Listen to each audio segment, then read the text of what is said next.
ধর্ম বিষয়ক উপদেষ্টা ডক্টর আফম খালিদ হোসেন বলেছেন, তারুণ্যই একটি জাতির অগ্রগতির চালিকা শক্তি। তরুণেরা তাদের স্বপ্ন, উদ্যম এবং সৃজনশীলতার মাধ্যমে সমাজকে বদলে দিতে পারে।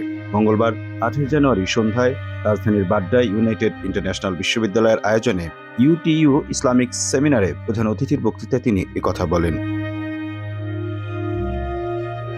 ধর্ম উপদেষ্টা বলেন, তরুণদের মধ্যে রয়েছে নতুন কিছু শেখার আকাঙ্ক্ষা, প্রচণ্ড কর্মস্পৃহা এবং নতুন ধারণা বাস্তবায়নের সাহস। শিক্ষা, প্রযুক্তি ও মানসিক বিকাশের মাধ্যমে তরুণরা যে কোনো জাতির জন্য বিশাল সম্পদ হয়ে উঠতে পারে। তাদের ঐক্য, ইতিবাচক চিন্তা, চেতনা ও কাজের প্রতি নিষ্ঠা একটি সমাজকে উন্নতির শিখরে পৌঁছে দিতে পারে। এজন্য তাদেরকে সঠিক দিক নির্দেশনা ও সুযোগ দেওয়া প্রয়োজন।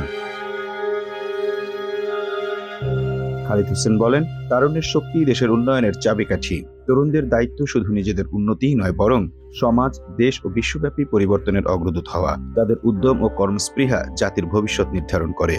এ কারণে তারুণ্যের শক্তিকে সঠিকভাবে কাজে লাগাতে হবে। তিনি বলেন, মহানবী হযরত মুহাম্মদ সাল্লাল্লাহু আলাইহি সাল্লামের 23 বছরের নবুয়তের জীবন মানবজাতির হেদায়েতের উৎস। তার জীবন আদর্শকে আমাদের মেনে চলতে হবে।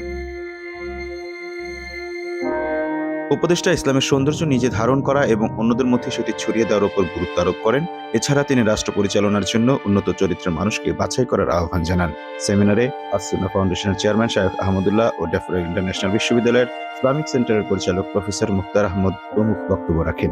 এতে বিশ্ববিদ্যালয়ের শিক্ষক, শিক্ষার্থী ও কর্মকর্তা-কর্মচারীরা অংশগ্রহণ করেন। Mohammad Mahfuz, time news desk.